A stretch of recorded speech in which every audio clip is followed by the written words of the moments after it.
Boom, boom, boom, boom. Hey, you guys. I wanted to. Shrinkage is real with these. My hair. So by the time this recording is done, it'll be way up here. Anyway, we'll see. I want to really quickly record this because of one sentence that popped into my mind, and it is, I'll say it now. Beware of the temptation to perceive yourself unfairly treated. I have been perceiving myself unfairly treated. This line popped in yesterday. Maybe the day before yesterday. And it's in the section that I've been clipping, but the thought popped in first because I was really perceiving myself unfairly treated, and it popped in my mind. Then as I was doing my little clipping, little white edition stuff, there's a section in here that I think it was preceding this one, whatever, that I clipped. It doesn't matter the sequence of things. This morning it was really strong in my mind, and I looked it up, like, where is it? By the way, Matthew, I think you were asking a question about how to find something in the white edition. It's almost impossible if the question is asking it the way I think you're asking it. I think you were showing something from another book, maybe the COA. I think that's what you got, and you were asking where is it in the white edition. I think Anna maybe knows how to do that. I know she's done it once before, but I don't know how anybody finds anything in the white edition. I don't know. And I think you were in that group when I was, and I probably said this to a few other people, the experience that I'm having with the white edition in the editing process. The white edition for me has always been like an oracle. You know, I just pick it up, or I'm just reading and I just want to read wherever. But while I'm doing the editing, and I mentioned this to you, I think you were in that group, it feels like I'm in the middle of an ocean. And I can't quite say I've had the experience prior to the editing process, because with the editing process, with this white edition, because there are no chapters, no headings, no page numbers, there's nothing to reference. So I feel like I'm in the middle of, again, an ocean. I see no land. I see no land. But because of the focus, and when I'm just reading the white edition, it's, there's a freedom in reading the white edition, because I'm just like, it doesn't really matter where I am. But with the editing of it, I kind of need to be focused about where I am, because I want to make sure I'm not mucking up Jesus's stuff. I'm not putting things where they shouldn't be. So I have to be very, very focused. What's been happening now, this is what I was sharing, what's been happening is, with this focus being in the middle of nowhere, no land, no landmarks, just in this openness, something will catch my attention. Because I'm going pretty quickly through this, and I can't really take a lot of time because the harvest is ripe and the workers are few. So I really got to get done with this white edition, hopefully at least this portion of it tomorrow. I might not even be in the satsang because it's that urgent. But because there has to be this really focus, and I have to be like wherever I am, sometimes something will catch me. Just some passage from the course, and that's those things I've sort of been clipping and putting them out there in the group, because I kind of want to, like, oh, this was good. I don't want to let it just go by. And also, giving and receiving same in truth. So it's a principle, just extending that. But it feels like when those things catch me, it feels like I'm in the middle of nowhere, and there's this message in the bottle. It just sort of comes into my awareness, and I got to take a look at it. And it's been that experience, like, this message is going to save my life. Well, beware of the temptation to perceive yourself unfairly treated. Isn't what popped in, but a whole lot of things around that is what popped in. This morning I woke up, it was really strong in my mind because I have been perceiving myself unfairly treated. I know I made that recording. I will be honest about my transformation.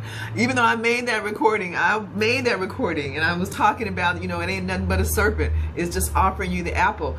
Entertain. The whole thing in the Course, how does it say it? Into eternity, same thing. Everyone's got a creation story trying to explain what did not happen. So in the Course, the creation story is into eternity, where all was one, there crept a tiny mad idea in which the Son of God Here it is. Remembered not to laugh. So it gets entertained and taken seriously. Same thing with the Garden of Eden. You know what I mean? Just a temptation.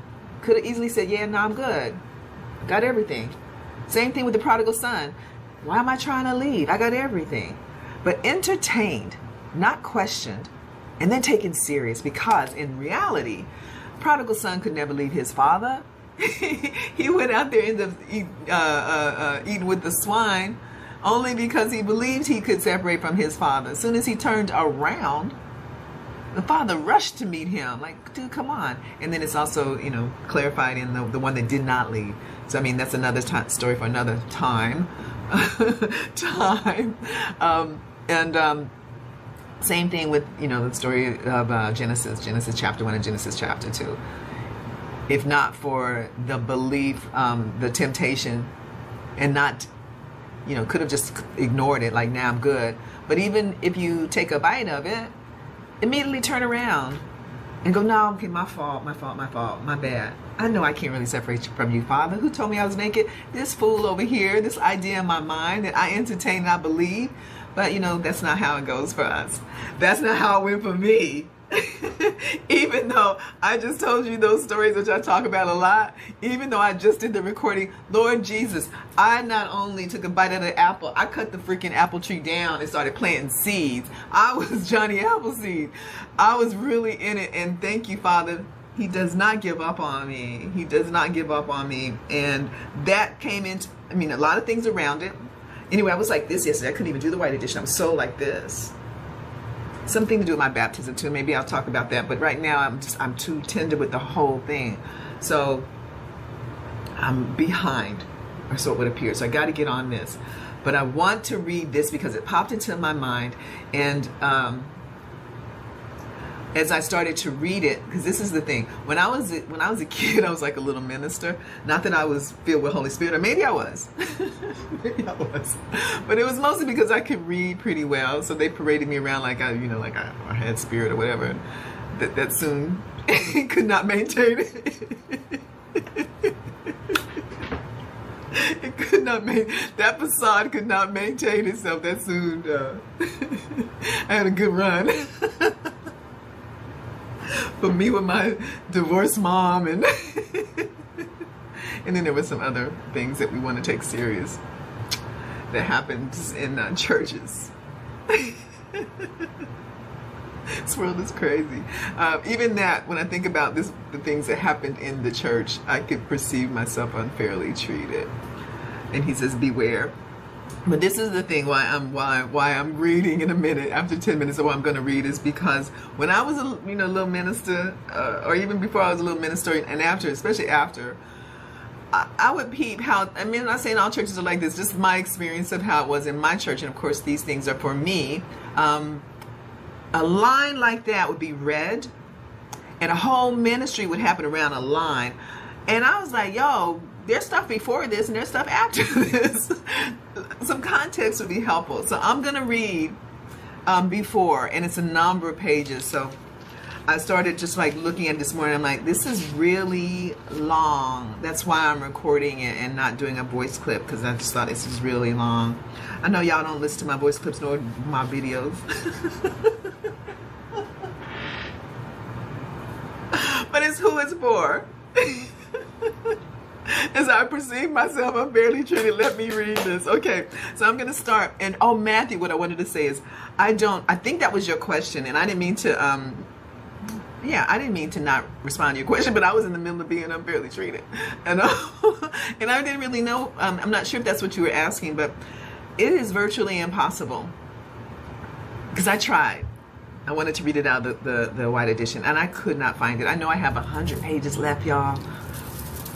I'm gonna try to get them done today. It takes me an hour to do 10 pages, so I really should bally.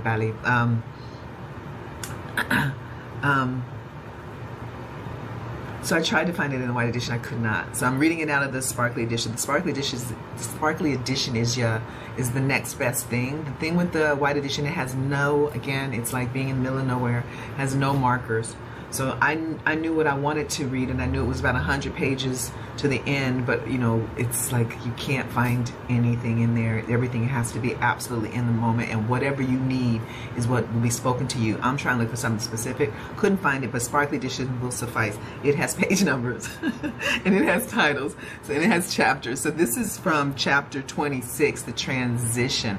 That's how it is in the Sparkly. COA, I don't believe is titled that way. FIP is not titled that way either, I don't believe. I think the I don't know. But you'll get an idea. You can always Google FIP. Can Google Sparkly. What's happening? Oh, stuff is happening on mine. Okay, not only, okay, what's going on? Oh, everything's cool. Not only, am I still recording? Yeah, okay. Not only am I running out of time, I'm running out of battery. So it is, I'm going to read, and it's a number of pages, so, you know, 10 minutes in, 11 minutes in. Review of principles. I'm just going to start reading out. Review of principles. Chapter 26, the transition. It's going to be a number of pages before I get to the line that I want to get to, but again, that whole thing of what's leading up to that line and what's a little bit after that line is what I want to get into. So the review of principles, I'll do this pretty quickly. This is A Course in Miracles. This is at the end of the book. So he has to remind us again that this is a course in miracles. And as such, the laws of healing must be understood before the purpose of the course can be accomplished. Say that again. This is a course in miracles. And as such, the laws of healing must be understood before the purpose of the course can be accomplished. Let us review the principles that we have covered and arrange them in a way that summarizes, beautiful, all that must occur for healing to be possible. For when it once is possible, it must occur. For when it once is possible, it must occur. All sickness comes from separation.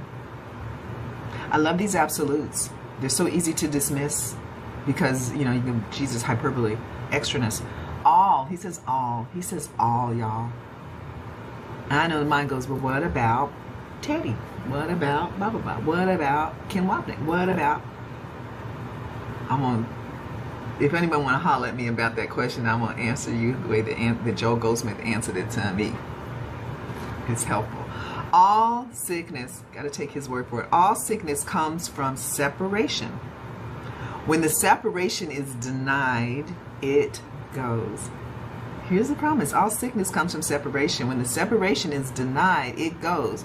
For it is gone as soon as the idea which brought it has been healed and been replaced by sanity. Sickness and sin are seen as consequence and cause. Let's say that again. Sickness and sin are seen as consequence and cause in a relationship kept hidden from awareness that it may be carefully preserved from reason's light. Guilt asks for punishment, and guilt asks for punishment, and its request is granted. Not in truth, but in the world of shadows and illusions built on sin. The Son of God perceives what he would see because perception is a wish fulfilled. The perceptions chapters, I mean, just Google it. The laws of perception. I think he's going to talk about it here too. Guilt asks for punishment and its request is granted. Guilt asks for punishment and its request is granted. Not in truth, but in the world of shadows and illusions built on sin. The Son of God perceives what he would see because perception is a wish fulfilled. Perception changes, made to take the place of changeless knowledge. Yet is truth unchanged. It cannot be perceived, but only known. Difference between understanding and knowledge, yo. The Son of God perceives what he would see because perception is a wish fulfilled. Perception changes, made to take the place of changeless knowledge. Yet is truth unchanged. It cannot be perceived, but only known. What is perceived takes many forms, but none has meaning. Brought to truth, its sinlessness is quite apparent. Kept apart from truth, it seems to have a meaning and be real. Let's say that again. Brought to truth, what is he talking about? Brought to truth, perception. What is perceived takes many forms, but none has meaning. Brought to truth, its senselessness is quite apparent. Kept apart from truth, it seems to have a meaning and be real. Perception's laws are opposite to truth. And what is true of knowledge is not true of anything that is apart from it. Yet has God given answer to the world of sickness, which applies to all its forms. God's answer is eternal, though it operates in time. Okay, there's a paradox. God's answer is eternal, though it operates in time where it is needed. Say that again. God's answer is eternal, though it operates in time where it is needed. Yet, because it is of God, the laws of time do not affect its workings. It is in this world, but not a part of it. Say this again. God's answer lies... Am I in the right place? Where am I? Where am I? Where am I? Yeah, because, okay, where it is. God's answer is eternal, though it operates in time where it is needed. Yet because it is of God, the laws of time do not affect its workings. It is in this world, but not a part of it. For it is real and dwells where all reality must be. Here it is. Ideas leave not their source and their effects, but seem to be apart from them. Say it again. For it is real and dwells where all reality must be. Ideas leave not their source and their effects, but seem to be apart from them. We used to say this in Buddhism. Cause and effect is absolute, immediate. So there's no separation in that time. Cause and effect, absolute, immediate. The immediacy of salvation. He says it here. Ideas are of the mind. For it is real and dwells where all reality must be. Ideas leave not their source and their effects, but seem to be apart from them because of time. Ideas are of the mind. What is projected out and seems to be external to the mind is not outside at all, but an effect of what is in and has not left its source. I'm going to say that again because it's so good, and it actually just dropped in for me really clearly about how the healing only happens, and brother says this all the time, you're not beyond the immediacy of salvation. You know, Jesus said that, but he's always like, right now, right now. In order to have separation, you need time, you need space. Again, like I meet a lot of people who've had experiences, and like Dave always talks about Jim Carrey.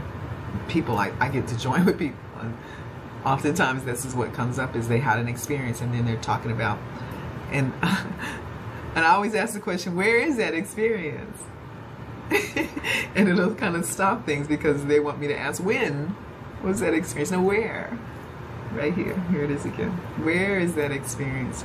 If it's in the mind, then it has to be immediate. You don't have any time, then it happened, but you got to get back to right now. Right now. Let's say it again because it just really is becoming clear. Thank you. I'm not even to the part that I needed. I didn't know I needed this. Oh, can I go back, y'all? I know I'm going to run out. I'm going to read this whole thing about perception. Perception's laws are opposite to truth, and what is true of knowledge is not true of anything that is apart from it. Yet has God given answer to the world of sickness, which applies to all its forms. God's answer is eternal, though it operates in time where it is needed. Yet because it is of God, the laws of time do not affect its workings. It is in this world, but not a part of it. For it is real and dwells where all reality must be. Ideas leave not their source and their effects, but seem to be apart from them. Ideas are of the mind. What is projected out and seems to be external to the mind is not outside at all, but in effect. No, but an effect of what is in and has not left its source. I got to say that line again. What is projected out and seems to be external to the mind is not outside at all, but an effect of what is in and has not left its source. God's answer lies where the belief in sin must be, for only there can its effects be utterly undone and without cause. That's why we don't get busy looking out there. That's the whole con of the ego. Everything gets projected out. Now we get busy moving the deck chairs on the Titanic. The only healing happens in the mind, at its source, where the error occurred. That's where the correction was put, right where the error occurred. But then again, the ego gets busy convincing me to be unfairly treated. To go out there and change those things in form. The unfair treatment is right here in the belief, the idea in the mind. Ideas have not left their source. God's answer lies where the belief in sin must be, for only there can its effects be utterly undone. Only in the healing of the mind. Never, ever, ever, without exception over there. Only in the healing of the mind. He's going to say something, though. He's going to say something about that. I feel you. God's answer lies where the belief in sin must be, for only there can its effects be utterly undone. I'm sorry, y'all. This is how I do it for myself. This is how I read for myself. I'm like, Jesus, you got to make it make sense. God's answer lies where the belief in sin must be, for only there can its effects be utterly undone and without cause. Perception's laws must be reversed. Yeah, it's the reversal of cause and effect. Cause is not out there. It's the whole reversal of cause and effect. Cause is not out there. I'm going to let him talk about it though. God's answer lies where the belief in sin must be, for only there can its effects be utterly undone. Where are they? And without cause. No cause in form. Perception, let me just say it like he says it. God's answer lies where the belief in sin must be, for only there can its effects be utterly undone and without cause. Perception's laws must be reversed, because they are reversals of the laws of truth. Two things he's talking about here. Perception of law and the laws of truth. Opposite. They're opposite. Perception's laws must be reversed because they are reversals of the laws of truth. The laws of truth forever will be true and cannot be reversed, yet can be seen as upside down. And this must be corrected where the illusion of reversal lies. It is impossible that one illusion be less amenable to truth than are the rest. Let's say it again. It is impossible that one illusion be less amenable, to truth than are the rest. But it is possible that some are given greater value and less willingly offered to truth for healing and for help. Let me say that whole thing again. It is impossible that one illusion be less amenable to truth than are the rest, but it is possible that some are given greater value and less willingly offered to truth for healing and for help. So he says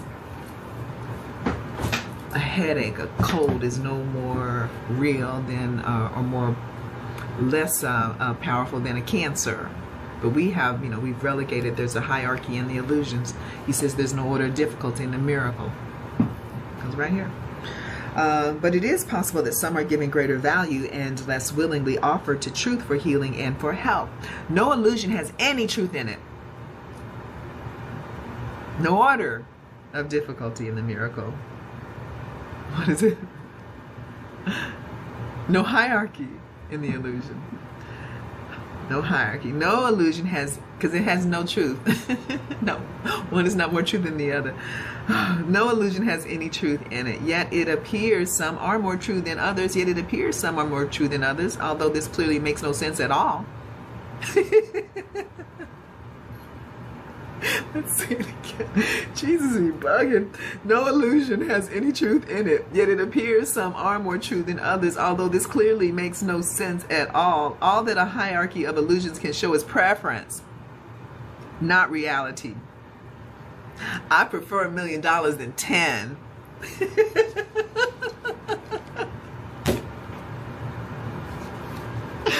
Oh God, what relevance has preference? Okay, let me start over. No illusion has any truth in it, yet it appears some are more true than others, although this clearly makes no sense at all. All that a hierarchy of illusions can show is preference, not reality. What relevance has preference to the truth? Illusions are illusions and are false. Your preference gives them no reality. Not one is true in any way, and all must yield with equal ease to what God gave as an answer to them all.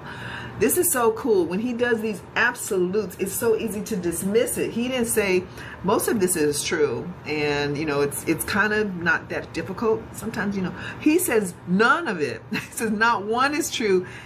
Look at how many absolutes here. Not one is true in any way, and all must yield with equal ease to what God gave as answer to them all. Let's say it again.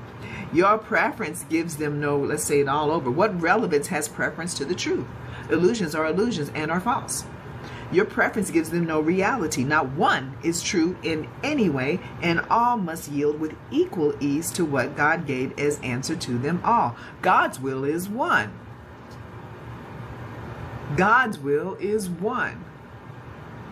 And any wish that seems to go against his will has no foundation in the truth.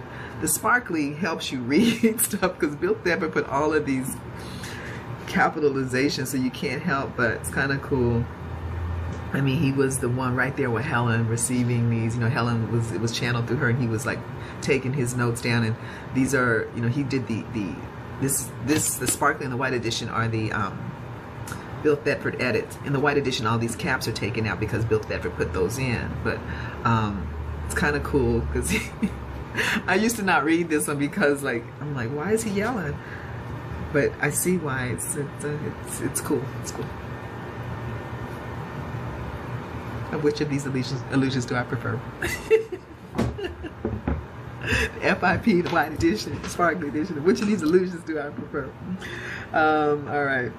I love Teddy's commentary today. He's talking about the White edition, not the White edition, about the Sparkly edition, and his it's good today. It's just good. It's good every day. You know, it's who it's for. I mean, he ain't getting many views, but he ain't got to get many views.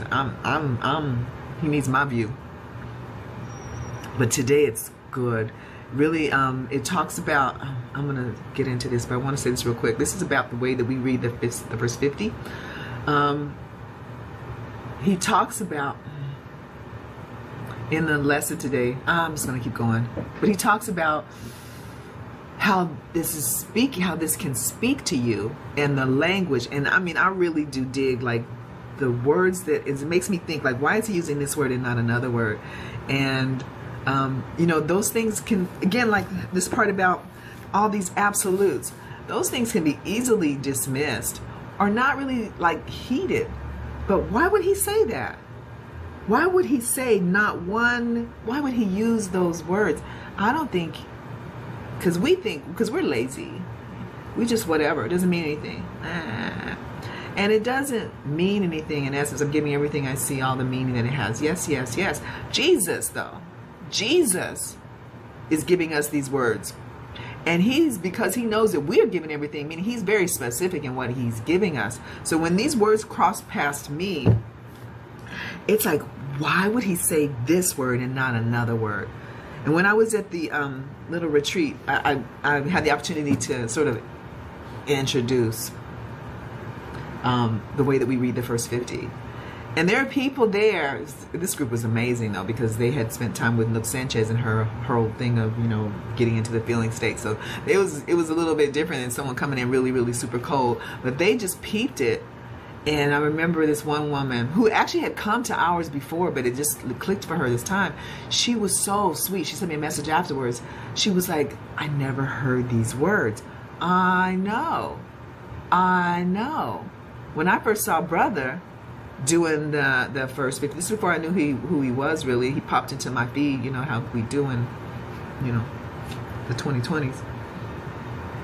He popped into my feed. I didn't really know, but I saw on Facebook them doing the reading of the reading of the first 50, and I was like, "What are they reading?"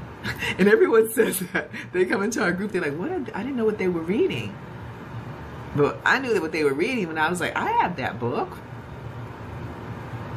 Why am I not experiencing it like that?" There's Teddy says this today. Jesus knows who to give his stuff to. Jesus has got this. He's in charge of this whole thing. So he knows who he's giving his stuff to. So I'm sorry, y'all. It's 30 minutes. I'm sorry. I just want to take a pause and say, you know, shout out to the first 50. Shout out to, you know, Jesus like giving us this, and trust and believe. If he gave it to you, if you're reading this, you got this course, and whatever your capacity is, you trust and believe that Jesus is going to help you finish it. He's going to help you finish it. But he's asking for your willingness. But let's go ahead and finish reading this. Not one is true. Why would he say this? Not one is true in any way, and all must yield with equal ease to what God gave as answer to them all. God's will is one, and any wish that seems to go against his will has no foundation in the truth. Sin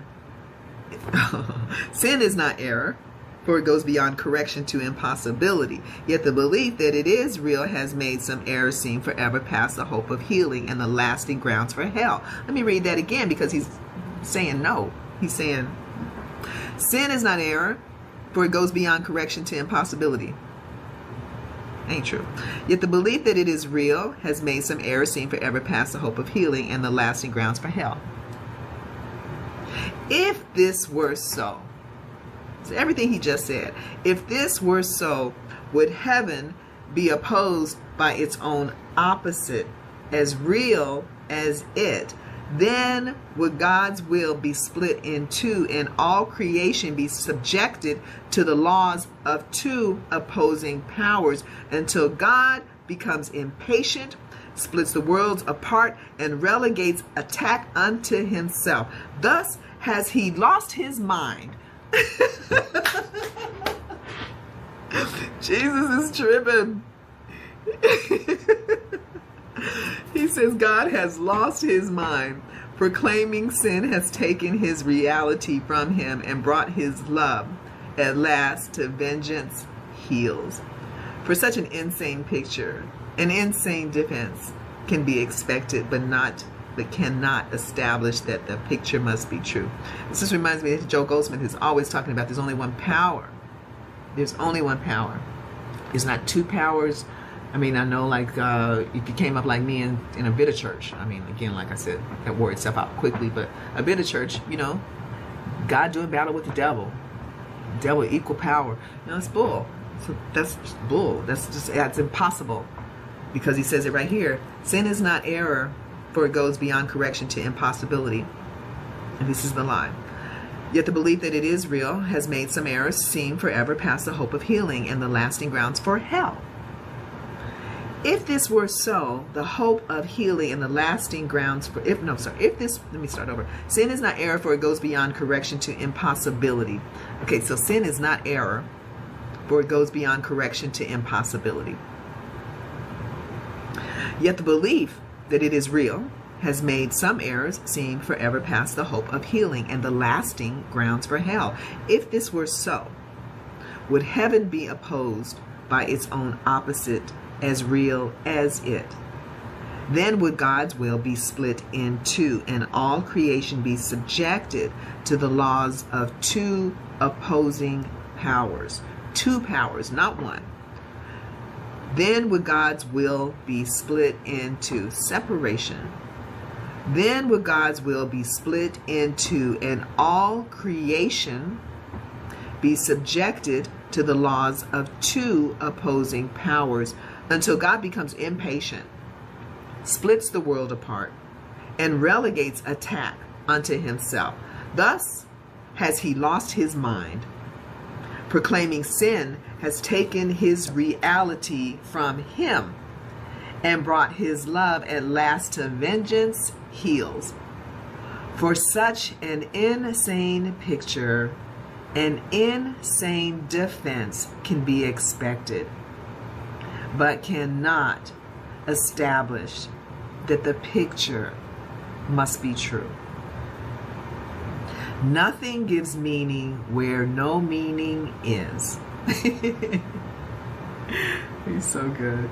Nothing gives meaning where no meaning is, and truth needs no defense to make it true. Illusions have no witnesses and no effects. Who looks on them is but deceived.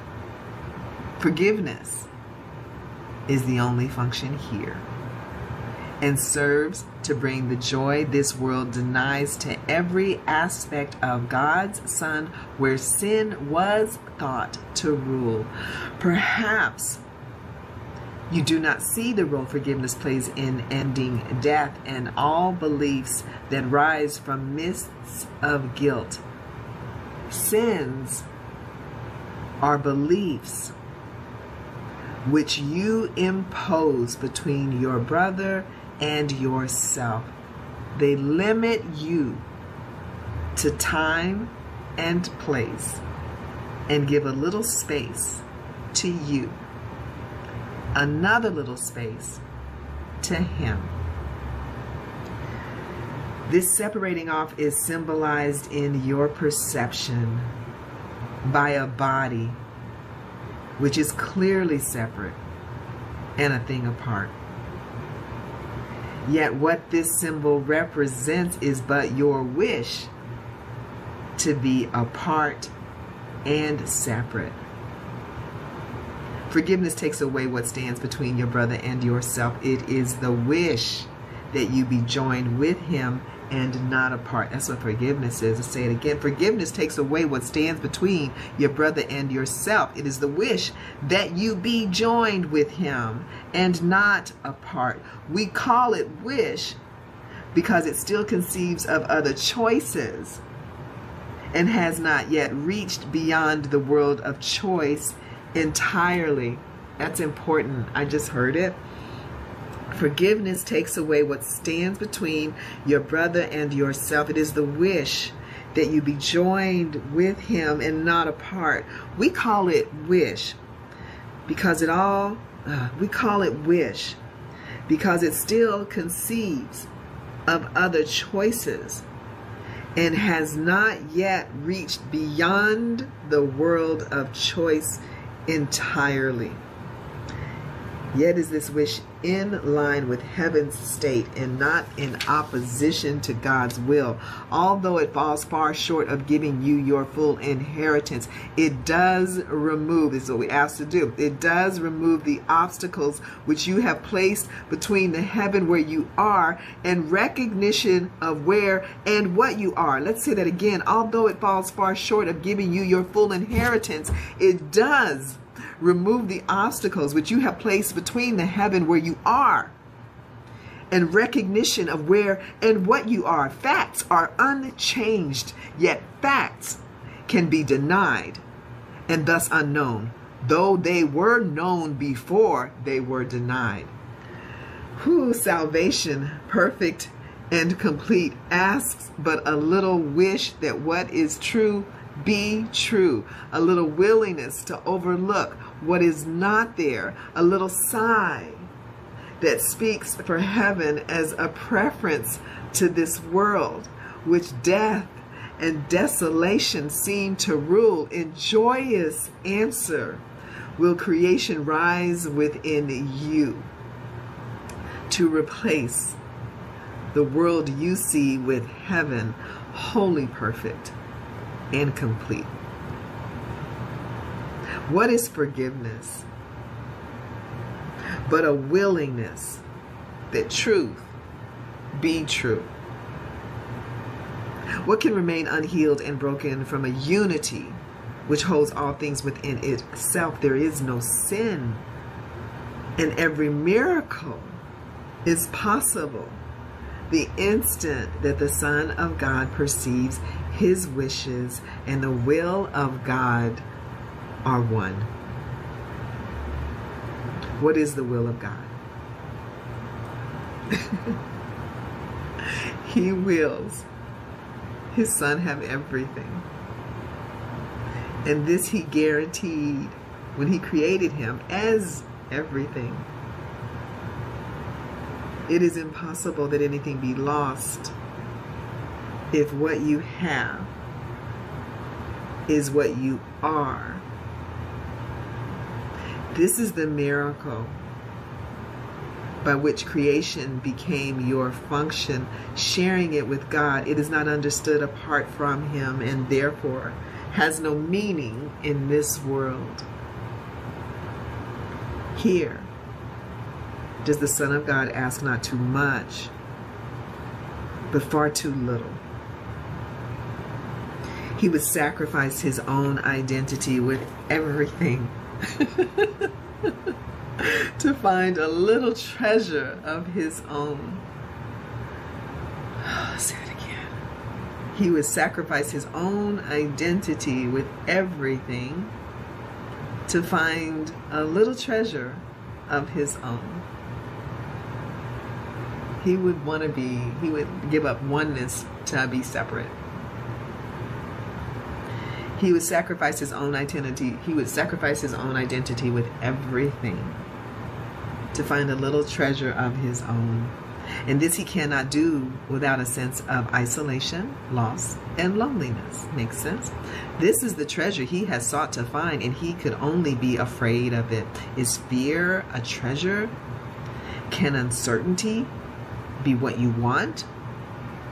Or is it a mistake about your will and what you really are? Let us consider what the error is so it can be corrected, not protected. Let us consider what the error is so it can be corrected, not protected. Sin is belief. Attack can be projected.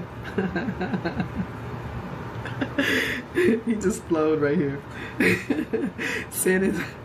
Let's do the whole thing. Let us consider what the error is so it can be corrected, not protected. Since sin is belief, attack can be projected outside the mind where the belief arose. Here is the firm conviction that ideas can leave their source made real and meaningful.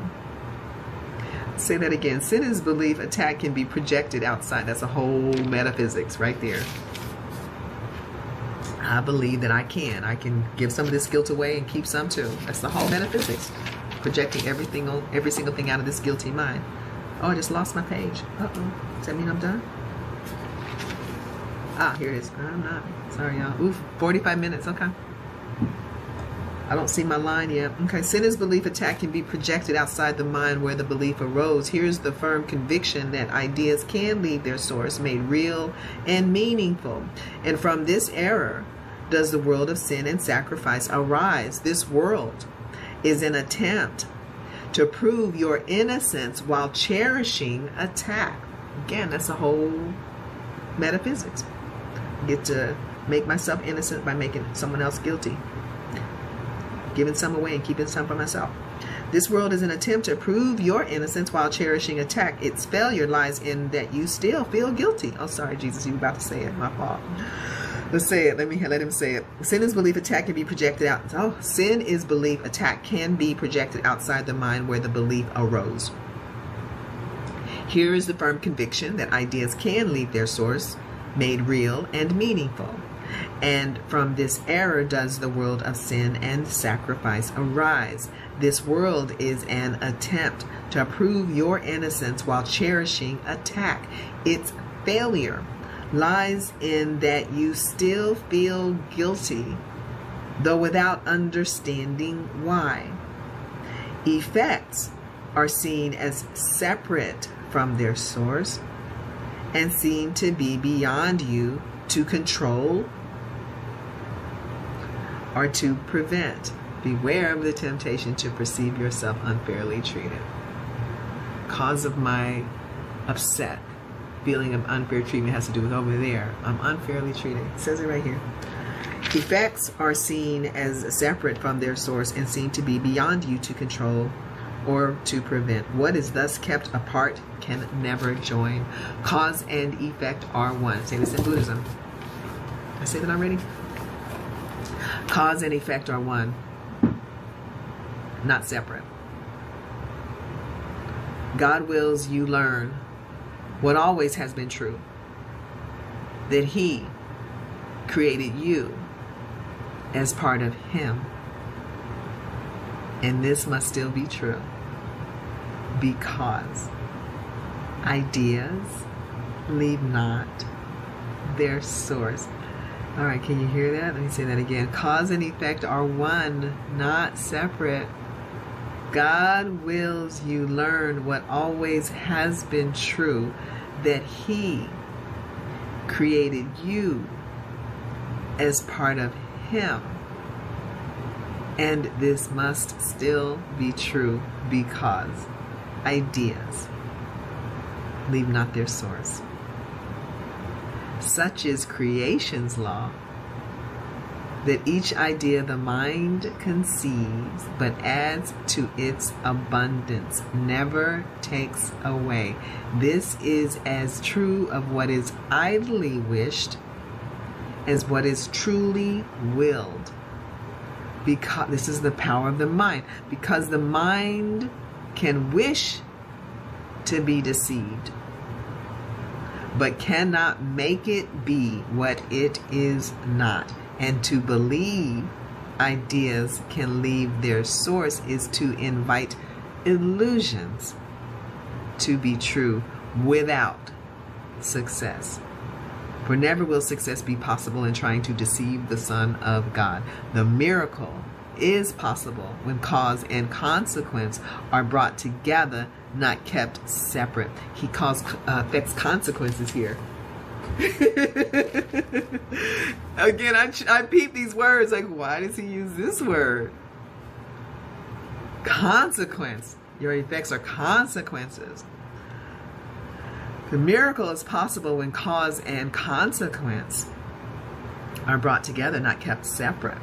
The healing of effect without the cause, this is it, can merely shift effects to other forms. That's getting busy with the deck chairs on the Titanic. That's why you got to heal the mind of the belief in separation. You get busy out there trying to do stuff, and this is, brother talks about it as you increasing your karma. You just you over there doing stuff, and it with the effect, the consequences, moving those things around, just creating more consequences for yourself. The only way it's going to be healed. Joel Goldsmith talks about this too. I forget how he says it. He uses his language. But treat everything, he uses how the treatment, treat everything at its source. In the mind that believes in separation, period. One problem, one solution. So simple is salvation. So tempting to look at effects. The miracle is possible when cause and consequence are brought together, not kept separate. The healing of effect without the cause can merely shift effects to other forms. And this is not release. God's Son can never be content with less than full salvation. Joel just said this too. And escape from guilt. God's Son could never be content with less than full salvation and escape. God's Son could never be content with less than full salvation and escape from guilt, for otherwise he still demands that he must make some sacrifice and thus denies that everything is his, unlimited by loss of any kind. A tiny sacrifice is just the same in its effects as is the whole idea of sacrifice. If loss in any form is possible, then is God's Son made incomplete and not himself. He has forsworn his Father and himself and made them both his enemies in hate. Illusions serve the purpose they were made to serve, and from their purpose they derive whatever meaning that they seem to have. God gave to all illusions that were made another purpose that would justify a miracle, whatever form they took. Let me read that again.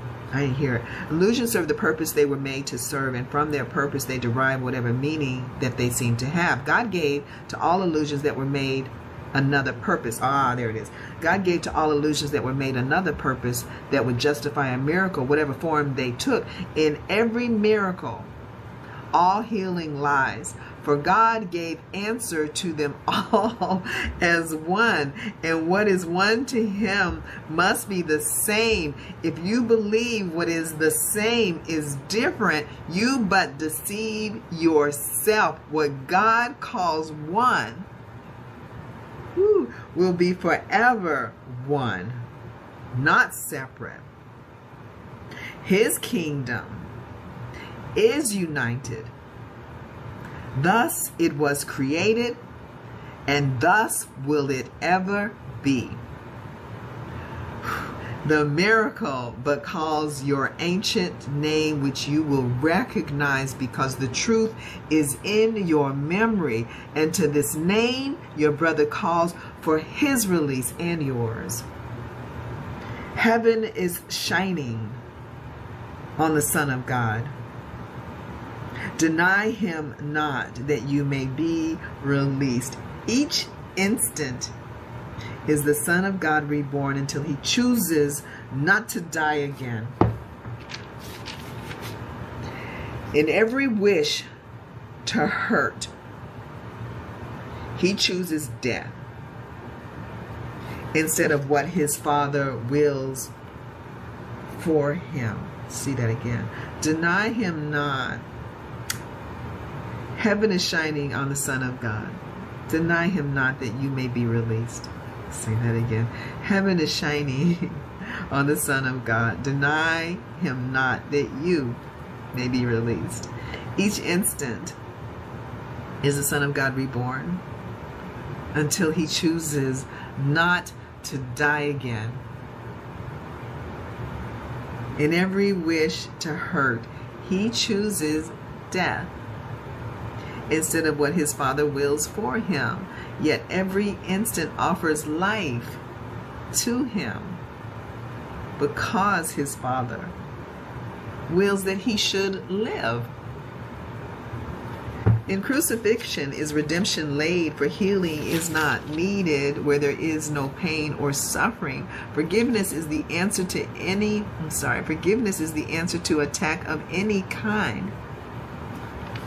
Sorry, I gotta read that again. He's talking about the crucifixion. In crucifixion is redemption laid, for healing is not needed. Y'all hear this? Where there is no pain or suffering. Did y'all hear that? In crucifixion is redemption laid, for healing is not needed where there is no pain or suffering. Forgiveness is the answer to attack of any kind. So is attack deprived of its effects? Okay. And hate is answered in the name of love. To you, to whom it has been given to save the Son of God from crucifixion and from hell and death, all glory be forever. For you have power to save the Son of God, because his Father willed that it be so.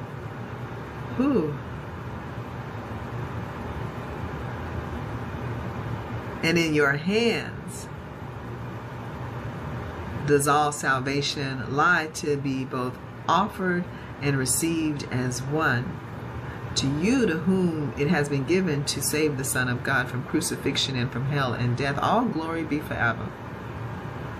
For you have power to save the Son of God, because his Father willed that it be so. And in your hands does all salvation lie, to be both offered and received as one. To use the power God has given you as he would have it used is natural. It is not arrogant to be as he created you, or to make use of what he gave to answer all his son's mistakes and set him free. But it is arrogant to lay aside the power that he gave and choose a little senseless wish instead of what he wills. The gift of God to you is limitless. I said that weird. The gift of God to you is limitless. There is no circumstance it cannot answer, and no problem which is not resolved within its gracious light. Abide in peace where God would have you be, and be the means whereby your brother finds the peace in which your wishes are fulfilled. Let us unite in bringing blessing to the world of sin and death. For what can save each one of us can save us all. There is no difference among the sons of God. The unity that specialness denies will save them all. For what is one can have no specialness, and everything belongs to each of them. No wishes lie between a brother and his own. To get from one is to deprive them all, and yet to bless but one gives blessing to them all as one. Your ancient name belongs to everyone as theirs to you. Call on your brother's name, and God will answer. For on him you call. Could he refuse to answer when he has already answered all who call on him? A miracle can make no change at all. A miracle can make no change at all, but it can make what always has been true be recognized by those who know it not. And by this little gift of truth, but let to be itself. Say that again. And by this little gift of truth, but let, oh, it's that whole but thing. And by this little truth, by this little gift of truth, but let it, no. And by this little gift of truth, but let to be itself. Okay. I think that's a typo. I think I remember this one here. I think this is a typo in the sparkly. It's not my part. And by this little gift of truth, but I'm just going to leave it alone. I'm not sure. I think it's a typo. And by this little gift of truth, but let to be itself, the Son of God allowed to be himself, and all creation free to call upon the name of God as one. Oh gosh, you guys, I've got a number of pages still to go, and it is 1 hour in, so I'm going to give y'all a break. I'm going to finish it because the next part is the immediacy of salvation. And my little line that I want to frame is this one: beware of the temptation to perceive yourself unfairly treated. And there's like 4 more pages to even get to that part, but all of that part leading up to it makes that part make sense. Makes this make sense.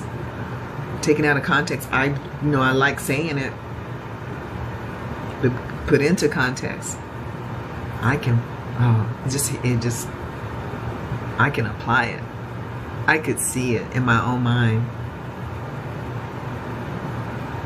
That temptation, again, like I said, I entertained that thought. It's Johnny Appleseed. I entertained it. But why would I? Except I'd separated cause and effect, consequences. Cause and consequences. So anyway, I'm going to maybe read the rest of it. It shouldn't be the next time I do read from the immediacy of salvation to the end of this. So I guess I read the whole chapter. No, I didn't even read the whole chapter. The whole chapter is the transition. I started at review of principles. That's what felt right to me. People messaging me. I gotta go. All right, 1 hour, y'all. Anyway, I'm just gonna send it. This is at the end of the recording. I guess I'll say it at the beginning. If you know, if you care to read along or whatever, or listen, it's an hour. If you're anything like me, Matthew, I'm calling you out a lot today. Matthew, you were saying some stuff, and I was sort of pushing back a little bit. But real talk, I feel you, brother. About, you know, the vigilance. And right now, you know, we don't want to bypass the one that seems to be vigilant is me. So yeah, brother, I feel you. Like, I keep stuff in my ear. I make an hour-long recordings. So there is, this body seems busy doing its part to remember. And everything gets used, right? So I know I push back a little bit, you know, little willingness, and I feel you, brother. I feel you, brother. Why else would I be talking for an hour about one line? About one line. I listened to Teddy's thing today. If anybody listens to this in the future, it's lesson 284. But if you listen to the last few, he's doing this thing. First of all, it's so cool. This one is I elect something. I can't remember my lesson. Lesson 284. I'm gonna stop. But he uses the word elect. Those are the kind of things, and he says that normally Jesus uses the word decide. And when he said elect, I know when I looked at the title, I was like, oh.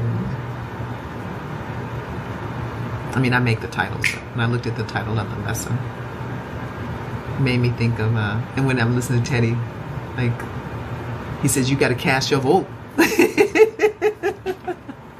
because Holy Spirit and Christ, God, they've already cast their vote. And what's God's judgment on you? This is my beloved in whom I'm well pleased. God says you are innocent. They've already cast their vote. Now you got to cast yours. I started thinking about like government and the three branches of government. You know what I mean? They're equal. You a part of that. I know we get symbols to the contrary, but another story for another time. I'm gonna be out. All right, love you guys. Peace. My bad. Do with this what you will. I'm doing it with what I need to. So, all right, gotta go. Like I said, the harvest is ripe and the workers are few. Love you guys. See you tomorrow. Satsang. I won't be there for the whole thing, but I'll be there for what I'm there for.